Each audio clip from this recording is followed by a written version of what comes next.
Kansas men's basketball player Elmarko Jackson tore his left patellar tendon and will undergo surgery in the next few days. The full rehab process is expected to take approximately 12 months. Thus, it could be a season-ending injury. And don't be shocked if he does not play this year.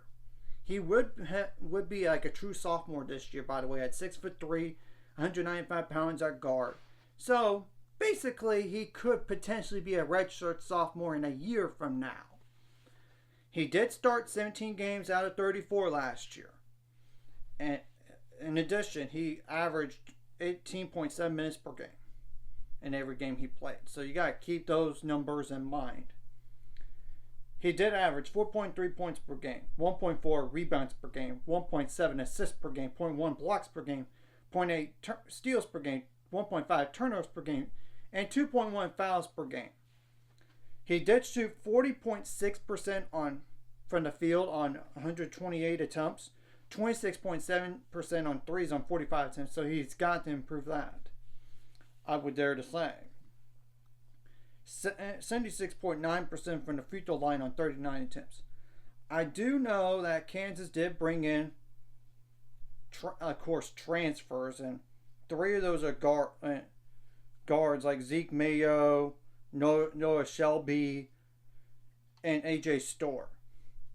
They did also get Rylan Griffin as well, so I don't know how much playing time Elmarko Jackson would have had.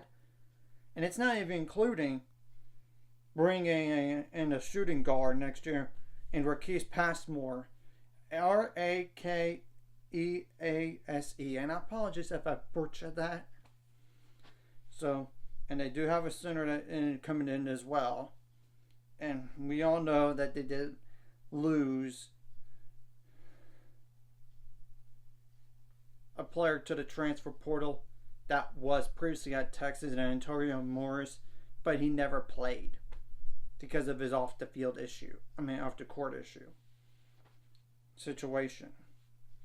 And we know that Johnny Furphy's definitely gone. He's staying in the draft. And of course they did lose Parker Braun, but that's a forward. And Nicholas Timberlake, he did not do as much when compared to what he was expected to do. And that's just telling the truth. And of course they lost Kevin McCullough. So that's just naming some guys right there. So thus, practically everyone else that could return did, including Dejon Harris. It seems like he did return, as well as Hunter Dickinson. So in terms of the guard depth, of course that's including walk-ons. He got, of course, Michael Jankovic is definitely gone as well, but he was a walk-on type. Let's just be clear, he didn't play that much. So in terms of the guards next year, and that's including walk-ons. Just got to keep that in mind. So 1, 2, 3, 4, 5, 6, 7. Then obviously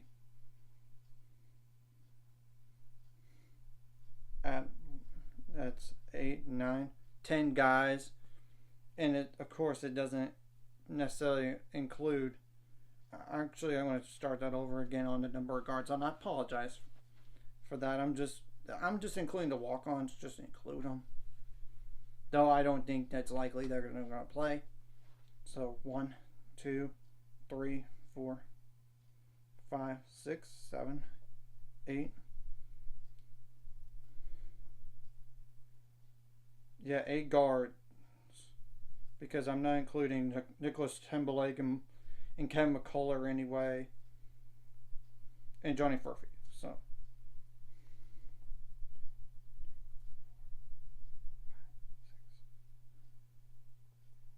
yep. So that's 8 guys potentially coming back at guard, and then you add obviously a high school, that's a freshman, that's 9, and 3 other guards, that's 12 other guys. But that's including walk-ons too. So, and they have plenty of depth at the guard position. I just don't know how much of an impact, honestly, Elmarko Jackson would have made.